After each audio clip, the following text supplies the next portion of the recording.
Saya berikan, dan ini obat insya Allah bermanfaat untuk semua.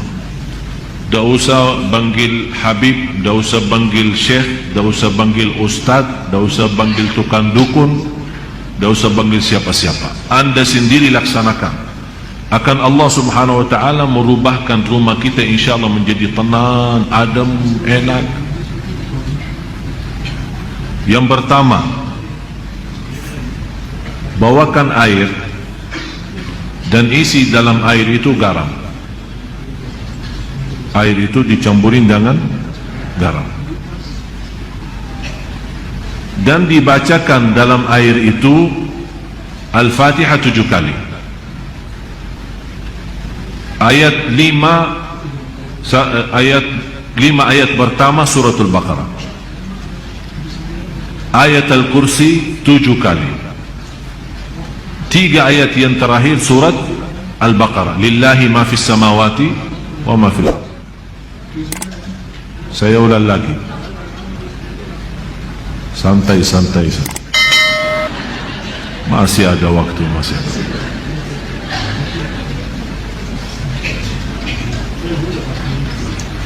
Air, isi dengan garam, dan dibacakan dalam air Al-Fatihah 7 kali. Yang kedua, 5 ayat pertama 1 kali, dari Alif Lam Mim sampai wa ulaika hum al-muflihun, 5 ayat. Yang ketiga, 7 kali ayat Al-Kursi. Yang keempat, 3 ayat yang terakhir suratul Baqarah, lillahi ma fis samawati wa ma fil ardh wa in tubdu ma fi anfusikum, sampai selesai.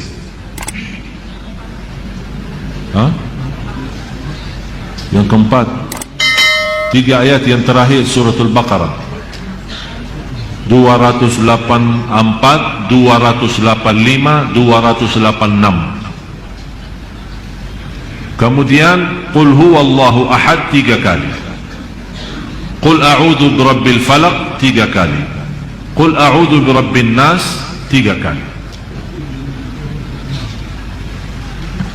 Kalau anda merasa masih asing, boleh ditambah air dan silahkan minum. Bisa diminum. Kalau anda merasa terlalu asing, belum kuat karena garamnya terlalu banyak, boleh ditambahin air. Ini satu, untuk minum. Jelas? Yang kedua, bawakan emper besar, isi air dengan garam. Ini untuk mandi boleh. Bapak Ibu, ini serius saya bicara ya. Insya Allah anda cuba, insya Allah semua masalah dalam hati, dalam perasaan, dalam jiwa, dalam fikiran, insya Allah selesai. Ember besar, isi air dan campur dengan garam. Bisa pakai mandi. Ayat yang dibaca sesuai ayat yang saya sudah kasih tadi. Boleh. Bagaimana cara bacaannya? Bacaannya habis anda baca, tiup dalam, bukan meludak ya, tiup saja. Tiup 3 kali boleh, 1 kali boleh, tidak masalah. Yang ketiga, berarti yang pertama minum, yang kedua mandi, yang ketiga ember besar, isi air dengan garam. Dan kalau biasa suka bersihin rumah kan, lap-lap, suka lap-lap kan, pel, udah mulai hari ini kalau pel rumah, bagi air yang sudah tercampur dengan garam. Kenapa? Supaya meyakinkan garam itu di dalamnya ada energi positif, dan syaitan dan jin memiliki energi negatif. Jadi kalau kita bersihin rumah dan lap-lap rumah itu pel rumahnya dengan air dan tercampur dengan garam, syaitan tidak bisa masuk rumah itu. Apalagi kalau kita baca ayat Al-Kursi. Termasuk boleh mencucikan mobil kita, motor kita, boleh dengan bacaan seperti ini. Dan saya sampaikan begini karena sudah berkali-kali ada yang memberitakan soal rumahnya ada banyak masalah, saya tidak tahu apa. Dan mohon maaf, selama saya di Indonesia, mohon maaf ya, orang Indonesia terlalu banyak was-was. Jadi kalau merasa ada sesuatu, Ustaz, kayaknya ada di rumah apa-apa, padahal tidak ada. Tidak ada. Oleh karena itu di Indonesia cepat paling laku usaha tukang dukun. Laku cepat. Seperti ada seorang ibu, kasihan, maksud saya kasihan kalau kita mampu mengobati diri, menamankan rumah kita, kenapa kita minta tolong orang lain? Inilah sudah saya berikan cara, insya Allah aman, insya Allah yakin, dan tidak ada dalamnya syirik. Itu yang paling bahaya. Ada seorang ibu kemarin minta sama saya tolong untuk masuk ke rumahnya, karena habis saya isi tabligh akbar di salah satu daerah di sini di Jakarta tidak jauh, dan dia minta tolong sambil nangis, ibu maaf saya tidak bisa, kalau mau masuk ke rumah berarti semua jamaah minta masuk ke rumahnya. Jadi lain kali ini saya sudah berapa lama tidak bisa masuk ke rumah saya. Kenapa? Ada banyak hantu. Sambil tolong Syekh datang. Barangkali dalam datangnya Syekh terusir ini hantu. Ini juga masalah sebenarnya. Ucapan hal seperti ini, memiliki keyakinan kalau seorang Syekh datang hantu bisa terusir, itu sudah punya fikiran salah. Cuma sekarang ini bagaimana saya mengobati masalah ibu ini? Saya terima, saya datang. Terus ibu apa cerita rumah ini? Ceritanya saya pernah didatangi seorang kiai, katanya kiai, katanya. Tapi begitu dia masuk ke rumah, dia langsung berkata, Bu, di rumah kamu ada banyak hantu. Mulai dari situ saya takut. Jadi saya minta tolong para kiai lain, tidak ada yang mau datang ke rumah saya. Malah saya bertambah takut.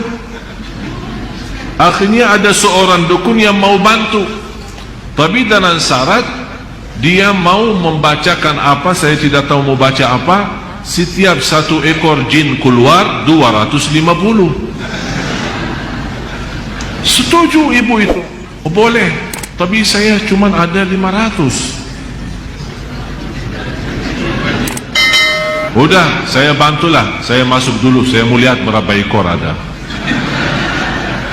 Masuk tukang ini apa namanya, dukun itu, habis baca-baca apa, alhamdulillah ibu tidak banyak, cuma 5 aja.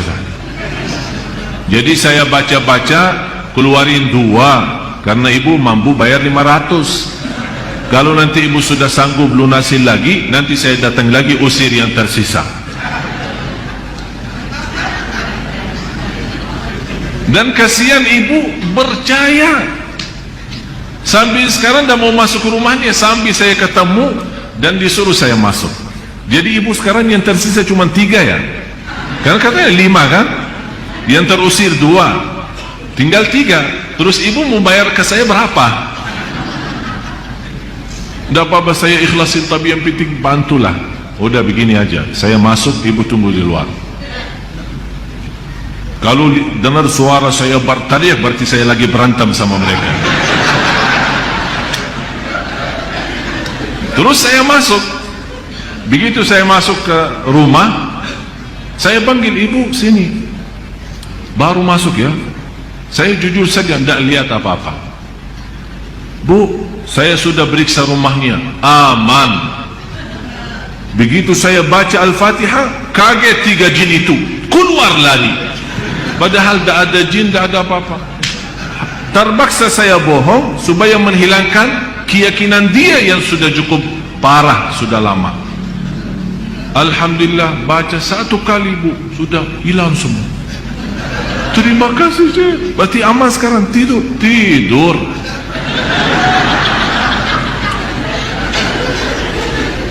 Dan saya kasih obat itu, bagi garam terus yang lain-lain. Terus dia bawakan amplop, belum